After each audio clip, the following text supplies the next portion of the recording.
Hello everybody and welcome to Under 50 Minutes. This is a brand new series where we take some of the more speculative and intriguing topics in the NBA, but instead of dragging them out into a 10-minute long speculative mini doc, we're going to put a bunch of them on a wheel and we're going to spin to get a random one, and we're going to argue either for or against it, but under a time crunch, under some pressure, because all of it is done in under just 3 minutes.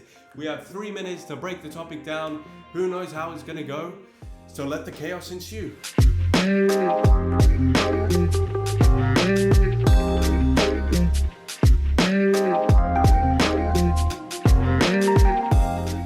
The lineup on the wheel today is a good one. I think we have a bunch of good topics that we could get into and break down, but we start with it's time for Giannis to pull a plug, because the Milwaukee Bucks, they've been favorites, they're meant to win, but they aren't winning, and they're losing to the 8th seeded Miami Heat in the first round.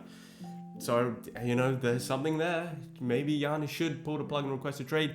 The Eastern Conference is better than the Western Conference. I mean, this is a hot topic, I guess, in the past couple of years, because the Eastern Conference, is getting the bigger juggernauts like the Boston Celtics and the Milwaukee Bucks. They seem like bigger contenders than whatever is out West. But the West is deep. It's much, much deeper than the East. So there's an argument for both ways there. And then there's Joel Embiid to request a trade regardless of Harden and whatever he wants to do, because no one knows what James Harden wants to do, I guess. Joel Embiid, he's been at Philly for a while. They haven't won. He hasn't won. And it's clear that he wants to win and he wants to do big things. The Miami Heat with Damian Lillard goes nowhere. Now this is one I could see genuinely happen, obviously, because what are the Miami Heat going to give up to even get Damian Lillard? Now, this is extremely speculative because, as I said, we don't even know what the Miami Heat are going to give up to get him. The Denver Nuggets are not favorites to win the championship. This would be very contentious to argue for. But, I guess there's some teams there that you could say are bigger contenders or better favorites, like the Suns maybe. You could throw in there. Realistically, the Nuggets are the favorites, but I just put it down in that sort of, I framed it that way because it's, it's more contentious, I guess, to argue like that. And the Pelicans should trade Zion. Now, this is the one that I want to get either for or against. I don't care. I think it's a very, very good one to argue. There's a lot of things. It's multifaceted.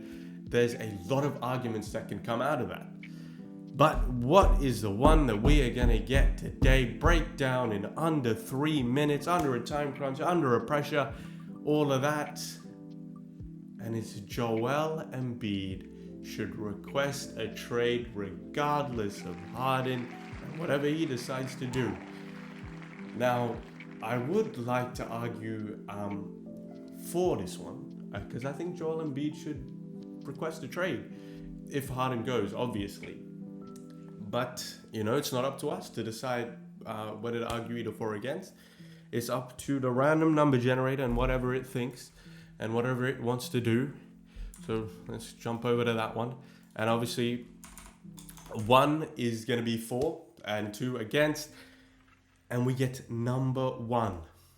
We are arguing for Joel Embiid requesting a trade regardless of whatever Harden does. We are going to argue that Joel Embiid should request a trade during the offseason or wherever he wants. We got 3 minutes on the clock. So 3 minutes to try and convince you that Joel Embiid should request a trade, regardless of whatever Harden does, whether he wants to leave or not.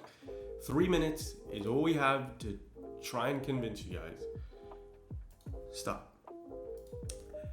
Joel Embiid. Harden is on his way out of here. And maybe he stays, but more likely than not, James Harden is going to leave. And now that's 6-7 years where you've gone absolutely nowhere, because if James Harden leaves, the Philadelphia 76ers are not a championship contender. They're barely a championship contender with James Harden even on the team. And for 3, 4, 5 years, you've been a somewhat decent team, but haven't been able to even get out of the second round. A championship level contender with the likes of Ben Simmons, Jimmy Butler, and James Harden now, and you still haven't been able to get over the hump of even the second round. The Philadelphia 76ers may not even go and get someone bigger than the likes of James Harden. And now that they have the likes of Tyrese Maxey and some of the younger players that they can recuperate from a James Harden trade, maybe the Philadelphia 76ers go in a new direction. Maybe they look past you, Joel Embiid. Maybe they turn against you. Because for the last couple of years, you've been injured, and that's partly the reason. You've been injured in the playoffs, and that's partly the reason why the 76ers haven't been able to get over that hump and haven't been able to go into a conference finals appearance or a finals appearance and actually legitimately challenge for the title. It hasn't happened. And now you find yourself in a position where now is the perfect time to shift directions and look for a new team, because James Harden is on his way out, and you've gone through iteration and after iteration of the 76ers, where you've had stars and you've had all-stars and Hall of Fame talents. Well, maybe not Hall of Fame. You could say James Harden's Hall of Fame, but you've gone through with Ben Simmons era. You've gone through the Ben Simmons and Jimmy Butler era. You were a couple bounces of a Kawhi Leonard shot away from actually making a conference finals. But even that team, is that team beating the Golden State Warriors with Kevin Durant? I don't think so. So the 76ers, although they built a good roster around you, they haven't built the perfect roster around you. So maybe you turn, you pivot, you request a trade to a team that can build better around you. I mean, they took Ben Simmons and thought, hey, that's the guy that we need to put next to our best player in Joel Embiid, and that's going to get us to the championship. Obviously, it wasn't going to work out. You know, Ben Simmons is a great player, but he's not the guy to put around Joel Embiid. You tried shooting, you tried everything. Maybe it's time to look somewhere else, and maybe they can cater to you a little bit better than the 76ers. 3 minutes. Done. Yes, that beeping doesn't stop for about a minute because my dumbass left the headphones in front of the microphone so it could pick up the Google timer beeping for about a minute straight. Luckily, there wasn't too much that I said, but still, it's annoying. When I don't even think I needed to do a voiceover, but well, here we are now.